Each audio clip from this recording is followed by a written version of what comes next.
The year 1893 in New York wasn't like the history books tell you, all grand buildings and invention. For a boy like me, Thomas O'Malley, barely 12 summers old, it was mostly gray brick, the smell of horse manure, and the constant grumble of carriages on cobblestones. Our little corner of Greenwich Village was a maze of narrow streets, where gas lamps flickered like tired eyes at dusk and shadows stretched long and hungry. My ma worked her fingers raw at the textile factory downtown, and my pa, well, he was mostly a memory and a fading photograph tucked into ma's worn Bible. So it was just me and ma in our cramped little flat, 3 floors up from the street, and right across from the place everyone whispered about, the Widow Blackwood's boarding house.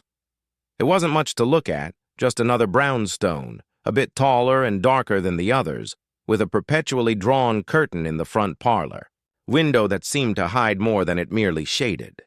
Mrs. Blackwood herself was a spectral figure, always dressed in black, her face a pale oval beneath a severe bun of graying hair.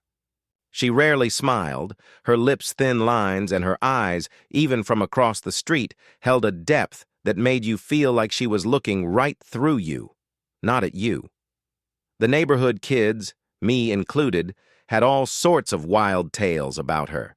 Some said she was a witch, others that she simply never truly recovered from her husband's mysterious drowning years ago. Whatever the truth, an uneasy quiet clung to her house like the perpetual dampness of a New York winter. It was late spring when the first peculiar thing happened, though at the time I didn't connect it to anything untoward. It started with Mr. Silas Abernathy. He was a dapper gentleman, or at least as dapper as one could be after a long journey. He arrived in a handsome cab one blustery afternoon, a large leather trunk strapped to the back and a smaller valise clutched in his gloved hand. He had a fine, well-trimmed mustache and a tweed suit, and he tipped the cabbie a nickel, which was a princely sum in our parts. I was perched on our stoop, whittling a stick into what I hoped would someday resemble a decent toy boat, watching the usual comings and goings. Most people who came to Mrs. Blackwood's were quiet, unassuming types, often recent arrivals to the city, looking for affordable lodging while they sought their fortunes, or simply tried to make ends meet. Mr. Abernathy was different. He had a robust laugh when he paid the cabbie, a sound that seemed too jovial for the somber facade of the boarding house. He went inside, and I heard the heavy oak door creak shut behind him. For the next few days, Mr. Abernathy was a regular sight. He'd emerge in the mornings, sometimes with a newspaper tucked under his arm, and walk briskly towards the bustling streets of Manhattan. In the evenings, he'd return, sometimes with a parcel, sometimes just with the day's dust on his shoes. He seemed cheerful enough, often nodding a polite greeting to Ma if she was out shaking a rug, or even offering a small smile to me, though I was always too shy to return it properly. He had a way of whistling a jaunty tune, something about "Pop Goes the Weasel," and it echoed strangely in the usually silent street, a brief splash of cheer in the otherwise muted atmosphere. Ma even commented on him once, saying, "He seems a proper sort, that Mr. Abernathy, clean and quiet," which, coming from Ma, was high praise indeed. Then, one morning, Mr. Abernathy didn't come out. The sun rose, the usual street sounds started. Children shouting, vendors calling out their wares, but no Mr. Abernathy. Ma thought nothing of it. "Perhaps he's gone out early," she'd said, or "maybe he's feeling poorly." But by that evening, when the gas lamps were lit and shadows once again claimed the street and still no sign of him, Ma started to frown. "Strange," she murmured, pulling the curtain back slightly to peer across the street. "He's usually home by now." The next day was the same, and the day after that. It wasn't just that he was gone, it was that his presence had vanished entirely.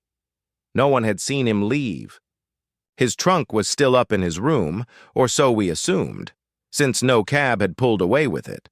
It was as if Mr. Abernathy had simply evaporated into the New York air. A week passed.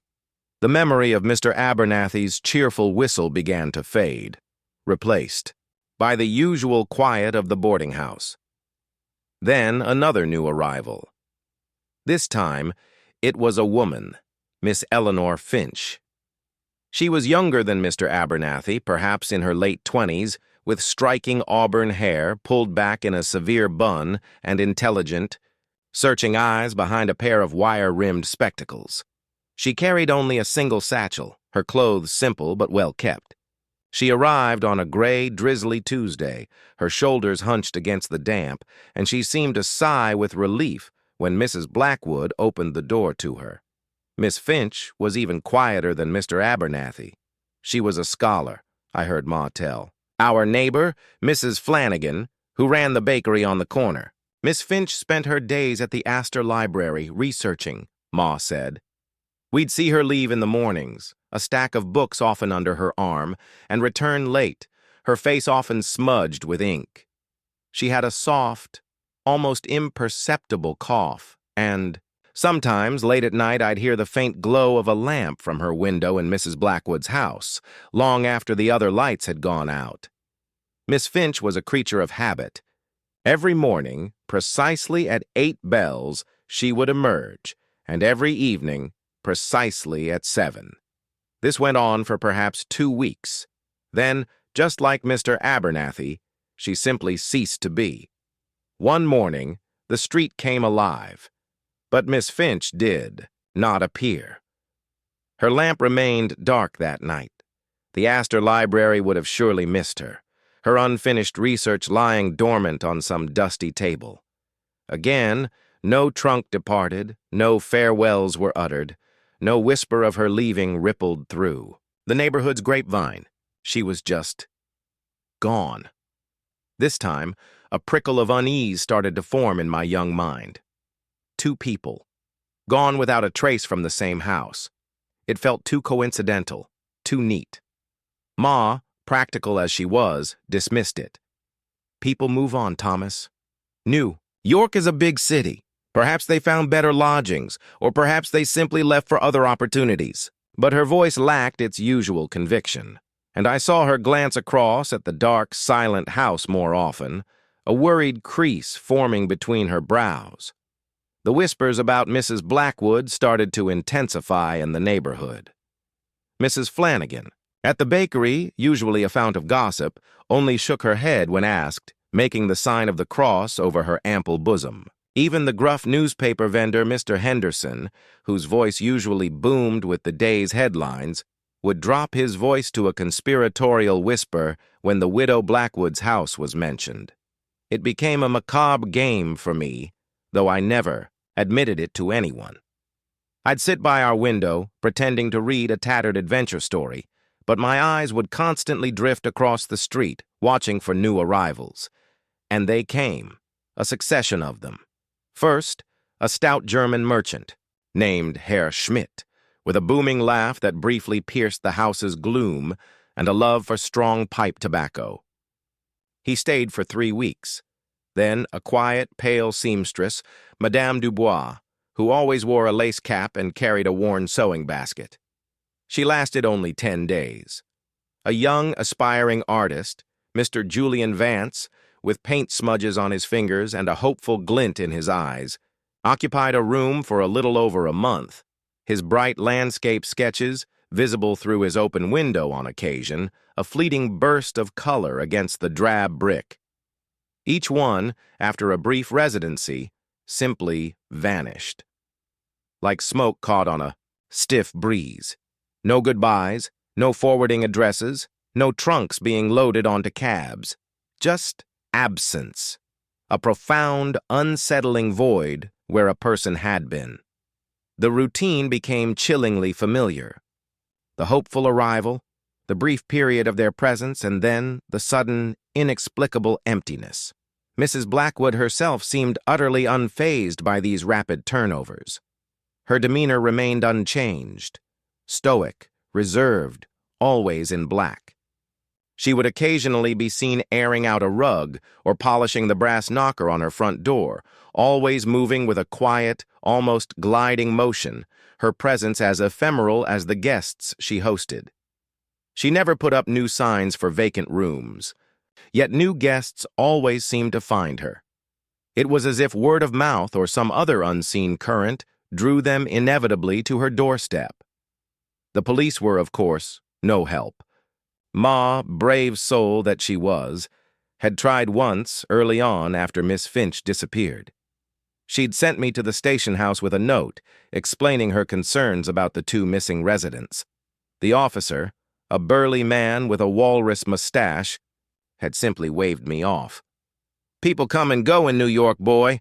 They don't report their comings and goings to the constabulary. Unless there's a body, there's no crime." He'd grumbled something about busy streets and private lives. His words, though meant to reassure, only fueled my growing suspicion. It was too neat, too quiet. Nobody simply vanished without a trace. Not so many, not from the same address, not in a city as bustling and sprawling as New York. It defied logic. And the silence, the profound, heavy silence that enveloped Mrs. Blackwood's house between guests, was more unnerving than any noise. Could be. It was the silence of a grave, a place where life entered but did not exit. My boyish imagination, fueled by penny dreadfuls and ghost stories, began to spin elaborate, chilling theories. Was Mrs. Blackwood selling their belongings? Was she a secret accomplice to some nefarious gang? Or was it something far more sinister, something supernatural, as the neighborhood whispers suggested?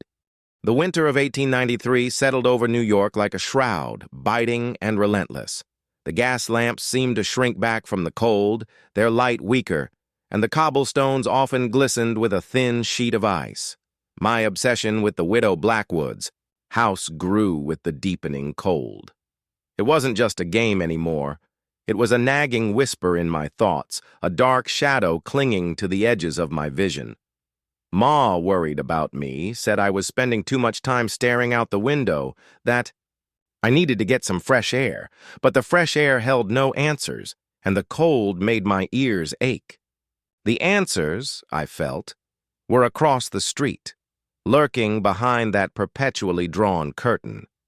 I started keeping a secret tally, etched into the rough wood of my windowsill with the point of my whittling knife. Each notch represented a guest who had arrived, and a second, deeper notch meant they had vanished. The list grew steadily. Mr. Abernathy, Miss Finch, Herr Schmidt, Madame Dubois, Mr. Vance. The names were a mournful litany in my head. There was a young Irish lass named Bridget O'Connell who sang softly to herself as she walked to her work at a laundry, her voice like a tiny bird, until her song, too, was silenced by absence. Then a grizzled old sailor, Captain Peterson, who smelled of salt and stale tobacco, and who would sit on the stoop even in the chill, whittling his own strange figures from driftwood. He was gone within a fortnight, his whittling unfinished.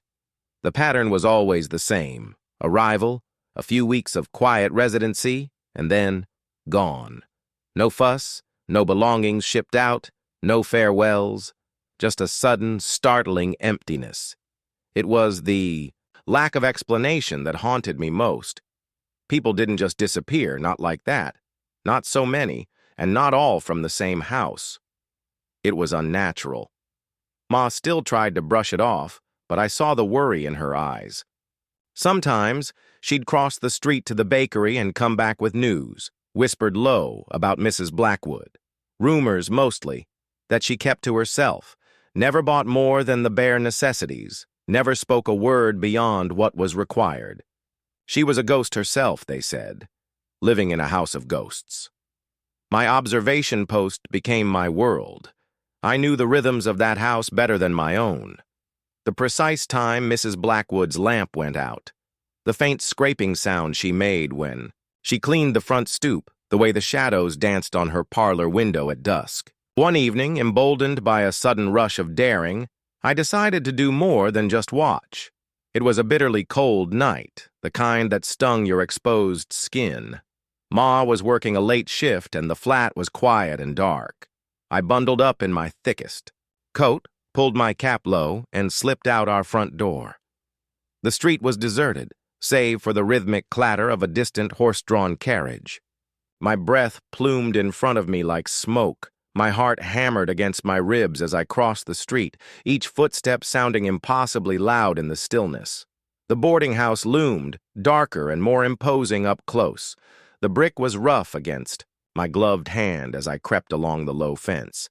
I tried the gate, a faint squeak, and it opened just enough for me to slip through. The small patch of front yard was overgrown with brittle, winter-dead bushes. I hugged the shadows, moving slowly, towards the side of the house where a narrow alley led to the back. There was no light from the back windows. The cold seemed to deepen here, pressed in by the tall, unforgiving walls of the house. I reached the back of the house where a small, rickety wooden shed stood, smelling faintly of damp earth and something else, something metallic and faint that I couldn't quite place. Next to it was a door, presumably leading to the kitchen or a back entrance. It was old and weathered, the paint peeling in long, ugly strips. I tried the handle, careful to make no sound. Locked, of course. My disappointment was a bitter taste in my mouth. I felt silly, a small boy playing at detective. What had I expected to find? A secret entrance? A hidden cellar full of what? As I turned to leave, my eyes caught something glinting faintly in the moonlight near the foundation of the house, partially hidden by a thicket of dead weeds. I knelt down, my fingers numb with cold, and fumbled in the frozen dirt. It was a small, ornate button made of brass with a tiny, intricate design of a ship's anchor. My mind immediately flashed to Captain Peterson, the old sailor. He'd had a coat with buttons like that. I remembered seeing them when he sat whittling on the stoop. A shiver that had nothing to do with the cold ran through me. Why would his button be here, buried in the frozen dirt by the back of Mrs. Blackwood's house? He hadn't just left. He'd been here. And something had happened. I pocketed the button, a cold, hard little weight in my hand, and crept back across the street, my heart still thumping, but now with a new kind of fear, one that felt more real and immediate than any ghost story. I couldn't tell Ma. She'd only worry, perhaps forbid me from going near the house again. But the button was proof. Proof that my suspicions weren't just a boy's wild imaginings. The next day, a new guest arrived. This time it was a family. A stern-faced father, Mr. O'Connell, no relation to Bridget, though the name sent a fresh pang of unease through me. A quiet mother, and their two small children. A boy and a girl no older than 5 or 6. They were clearly fresh off a boat, their clothes clean but rumpled, their faces pale with travel.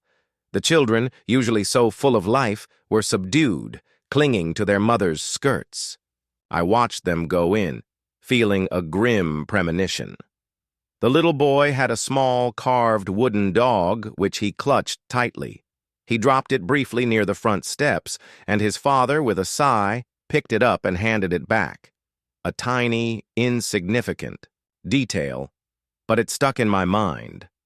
For a few days, the presence of the children brought an uncharacteristic, fleeting lightness to the boarding house. I'd hear faint giggles from inside, or the distant cry of the baby. It was a welcome change from the usual solemnity. Ma remarked, "At least they have children. Perhaps that will make the old widow smile." But Mrs. Blackwood remained as inscrutable as ever. I saw her lead the family out one afternoon to the market, her black figure gliding along, the children's small hands clutched in their parents' as they walked beside her, wide-eyed at the bustling street. They looked like any other, family making their way in a new city. Then, one bitterly cold morning, just before Christmas, the boarding house fell silent again. No children's laughter, no sound of their small footsteps. The curtains remained drawn. I waited and watched. Ma waited and watched. No cab came, No family emerged, bundled against the cold. They were just gone. All of them. The entire family. The small wooden dog that the boy had clutched so tightly, the one he had dropped on the steps, it was gone too. This was different. Entire families didn't simply disappear. This wasn't just individuals finding better opportunities. This was an eradication. A cold dread coiled in my stomach. It wasn't just the disappearance of the family that terrified me. It was the way Mrs. Blackwood continued her quiet, undisturbed routine. It was as if she had simply wiped them from her ledger and from her mind without a single ripple of emotion.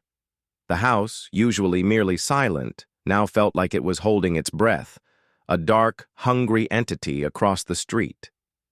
The air around it seemed colder, heavier. I remembered the police officer's words, "Unless there's a body, there's no crime." But what if there were bodies? What if they were hidden away somewhere within that silent house, beneath its floors, behind its walls? My imagination, already vivid, now painted truly gruesome pictures.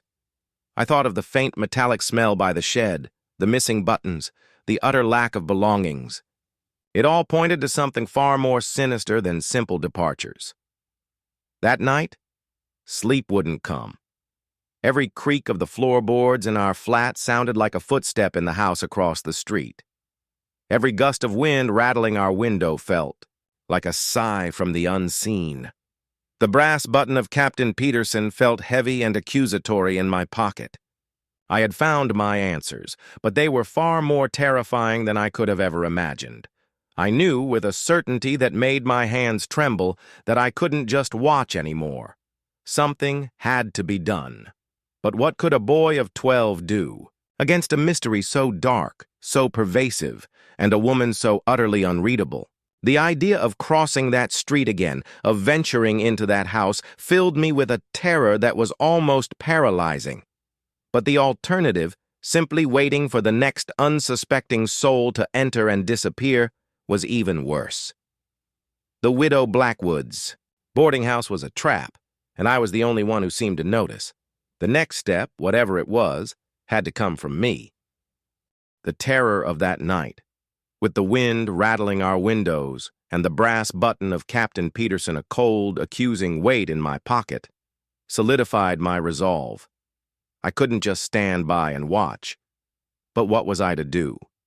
I was a boy, small for my 12 years, with no one to truly listen to my wild theories. The police had dismissed Ma. They certainly wouldn't heed a scrawny kid like me.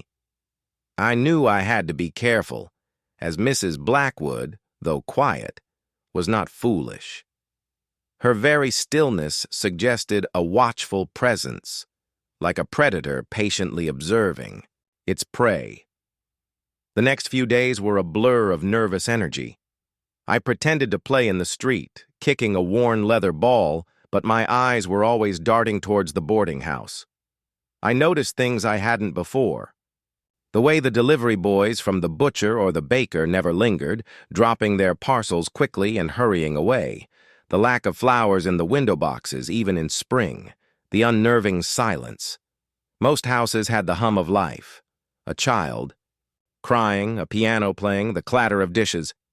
Mrs. Blackwood's house was a tomb even when it had guests. I started to devise a plan, foolish and desperate as it might be. My target was the wooden shed in the backyard, where I'd found Captain Peterson's button and sensed that faint, metallic smell. I needed to get inside. The problem was timing. Mrs. Blackwood rarely left the house for long, and if she did, it was typically a quick trip to the market, never more than an hour. I couldn't risk her returning while I was lurking in her backyard. Then, a stroke of grim luck. Ma fell ill with a nasty cough, and the doctor prescribed her a tonic that made her sleep deeply. She was confined to bed for a few days, and though I hated seeing her suffer, it meant my movements would go largely unnoticed. And then, I overheard Mrs. Flanagan from the bakery chatting with another neighbor. Mrs. Blackwood had been seen heading, Downtown, apparently to visit a solicitor regarding some papers. She'll be gone for hours, the way those lawyers drag things out, Mrs. Flanagan had said, shaking her head. This was my chance. My heart leapt into my throat, a mixture of fear and adrenaline. It was late morning, a cold, gray January day. I waited until I saw Mrs. Blackwood, a tiny black speck in the distance, turn the corner at the end of our street, her severe black coat pulled tightly around her. Once she was out of sight, I moved. I grabbed a small, rusted screwdriver from Pa's old toolbox, tucked it into my coat, and slipped out our door. The street was blessedly empty. I darted across, feeling like a phantom myself, and squeezed through the squeaky gate into Mrs. Blackwood's yard. The dead bushes scratched at my trousers as I made my way to the back. The shed stood there, silent and forbidding. The wooden door to the shed was old, the hinges rusted. I tried the handle again. Still locked. I then examined the latch. It was a simple, old-fashioned bolt held by a few rusty screws. My hands trembled with cold and nerves, but I worked quickly, scraping away at the frozen wood around the screw heads with the tip of the screwdriver. The first screw groaned, then slowly turned. The second was harder, resisting stubbornly. I put my full weight into it, gritting my teeth, and with a final protesting shriek of metal on wood, it came loose.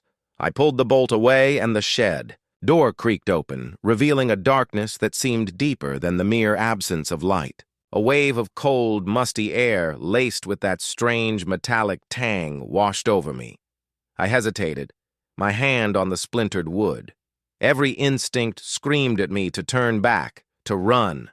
But the faces of the vanished guests flashed in my mind. Mr. Abernathy's hearty laugh, Miss Finch's studious eyes, the small, quiet family, the little boy's wooden dog. I swallowed hard and stepped inside. The shed was small, barely big enough for me to stand upright. It was choked with shadows, but a thin shaft of weak winter light filtered in through a crack in the roof, illuminating motes of dust dancing in the frigid air. My eyes adjusted. There were no bodies, no gruesome sights, at least not at first glance. Just gardening tools leaning against one wall, a few empty wooden crates, and a workbench littered with old tins and rusted nails. Disappointment, sharp and bitter, began to rise in my throat. Had I been wrong? Had my imagination simply run wild? Then, as my eyes scanned the floor, something caught my attention.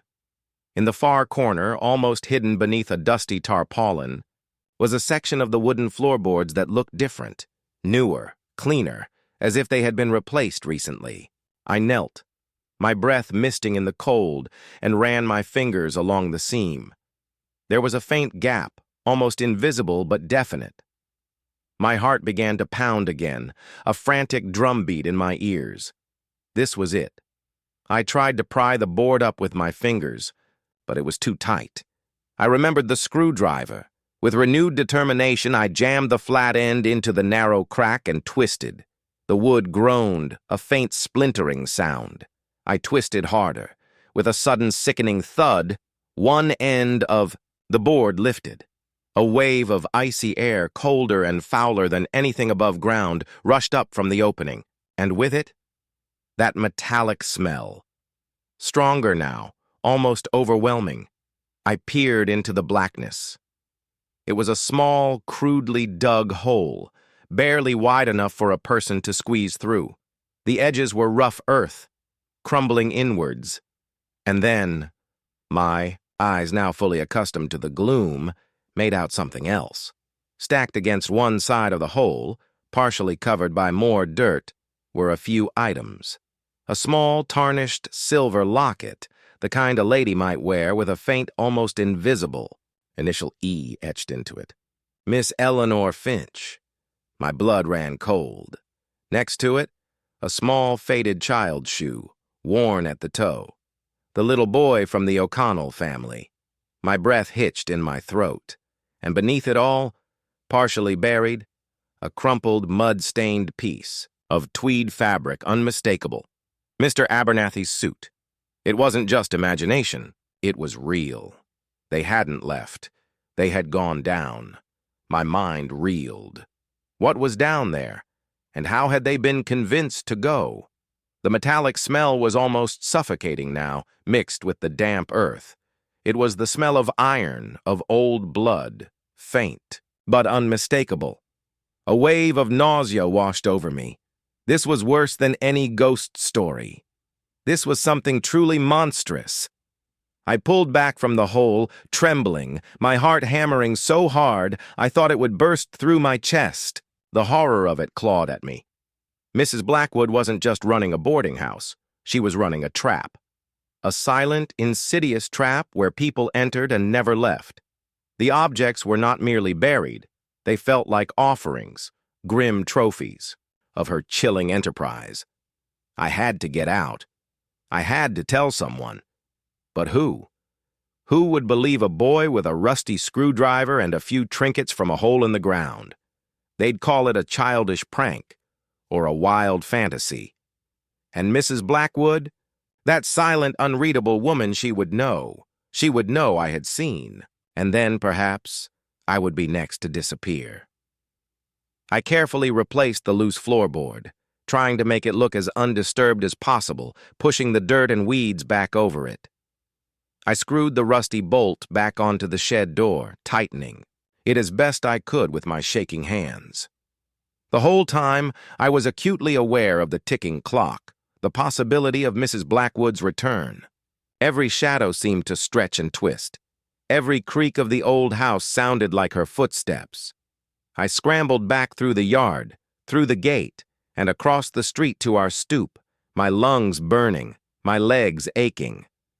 I burst into our quiet, flat, breathless, and cold, pulling the heavy door shut behind me. Ma stirred in her bed, coughing softly, but thankfully didn't wake. I collapsed onto my own small cot, pulling the thin blanket over my head, but the darkness offered no comfort. All I could see were the ghostly faces of the vanished and the gaping black hole in Mrs. Blackwood's shed, waiting for its next victim. The brass button, still clutched in my hand, felt like a burning ember, searing into my palm. I had found my answers, but they were far more terrifying than I could have ever imagined. The real work, the impossible task of stopping the widow Blackwood, now truly began. The days after my terrifying discovery in the shed were a torment. Sleep offered no escape, only dreams of dark holes and pale, disappearing faces. The brass button, which I now kept hidden beneath my mattress, seemed to pulse with a silent accusation. Ma was still recovering, her cough subsiding, but her energy low, so she noticed little of my growing pallor or my agitated spirit. It was a blessing and a curse.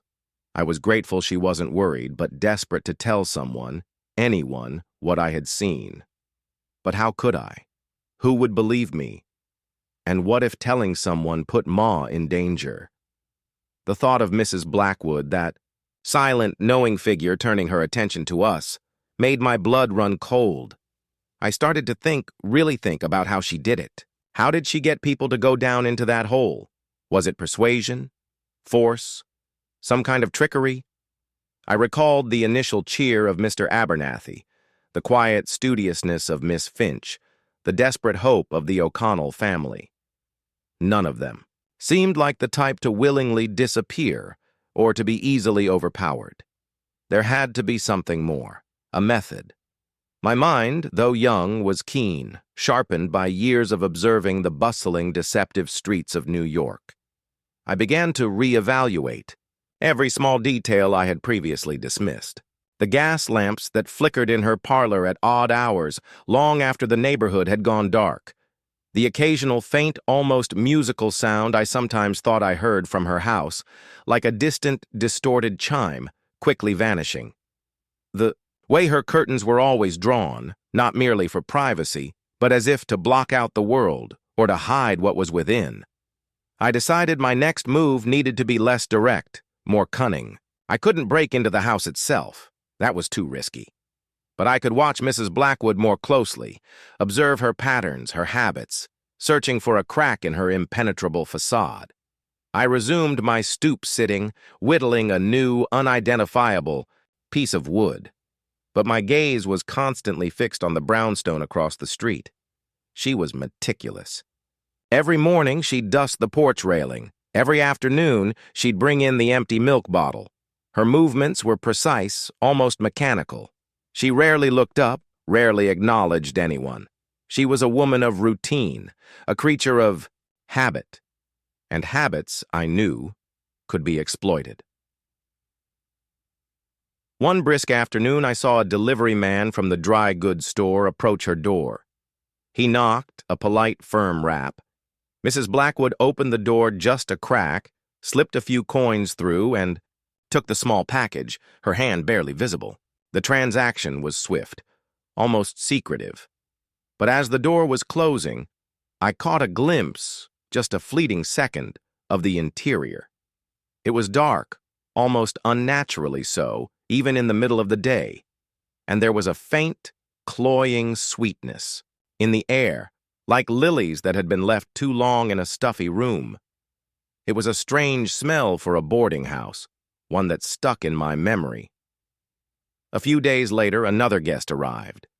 This time it was a tall, imposing man with a neatly trimmed beard and a bowler hat. Mr. Alistair Finch, no relation to Eleanor, but the name sent another shiver down my spine. He carried a well-worn leather briefcase and looked like a man of business. He walked with a confident stride, a newspaper tucked under his arm. He knocked, and Mrs. Blackwood opened the door, a sliver of her dark form visible. Mr. Finch stepped inside, and the door clicked shut with a soft finality. I watched, for him waiting for the familiar pattern to unfold. For 2 days, he emerged each morning, briefcase in hand, and returned each evening. He was less jovial than Mr. Abernathy, more serious, but still a visible, tangible presence. Then, on the 3rd morning, he didn't appear. His room, which I could see from my window, remained dark. The newspaper he usually left on the stoop was absent. The subtle shift in the house's energy, the return to its usual deathly silence, was almost palpable. Another notch on my silent tally. This time, the disappearance didn't fill me with blind panic, but with a cold, hard determination. I needed to get inside that house. Not through the shed this time, but through the front door, or a window, if I could manage it. I needed to see what happened to them. I needed to find a clue that the police, for all their skepticism, couldn't ignore. The opportunity came a few days later. It was a Sunday, and Ma, feeling better, had decided to go to church, something she rarely missed. She usually took me with her, but I feigned a headache, clutching my forehead dramatically until she, with a sigh, allowed me to stay home. "Be a good boy, Thomas," she'd said, pulling her shawl tighter. "Don't wander off." I promised, my heart pounding with deceit. Once she was gone, the quiet of our flat was immense. It was a strange, almost holy silence, broken only by the distant church bells. I felt a knot of fear in my stomach, but also a surge of fierce resolve. This was it. I crept to our front door, checked the street. Empty. The Blackwood house loomed, still and dark, a sleeping monster. I walked down our stoop and paused, looking for any sign of movement, any watchful eyes. Nothing. I crossed the street, my movements slow and deliberate, trying to appear as if I were just a boy out for a stroll. The front door of Mrs. Blackwood's house was heavy oak, dark with age, and the brass knocker was polished to a dull gleam. I tried the handle, gently. Locked. I knew it would be. I moved to the side of the house where a narrow alley led to the back, just as I had before. This time I wasn't going to the shed. I was looking for a window. The windows on the ground floor were either too high or barred, but as I rounded the corner, I saw it. A small, narrow window, half hidden by overgrown ivy, that seemed to lead into what might be a pantry or a small scullery. It was slightly ajar, just a crack, probably for ventilation. Hope, thin but persistent, sparked within me. I clambered onto an old, overturned wooden barrel that sat nearby, stretching my arm towards the window. My fingers brushed against the glass, then the rough wood of the frame. It wasn't latched from the inside. With a careful push, the window swung inwards, just enough for me to squeeze through. I paused, listening. The house was silent. Too silent. I slipped through the opening head first, my feet scraping against the rough frame. I landed with a soft thud on the cold, tiled floor inside. The air was heavy, still, and that faint, sickly sweet scent I'd noticed earlier was stronger now, mixed with the smell of old wood and dust. The room was indeed a pantry, shelves lined with jars of preserves and sacks of flour, all covered in a thin layer of dust. I pushed the window shut behind me, careful not to make a sound, plunging the pantry into near darkness. I stood still, for a moment, letting my eyes adjust, listening for any sign that I had been detected. Nothing.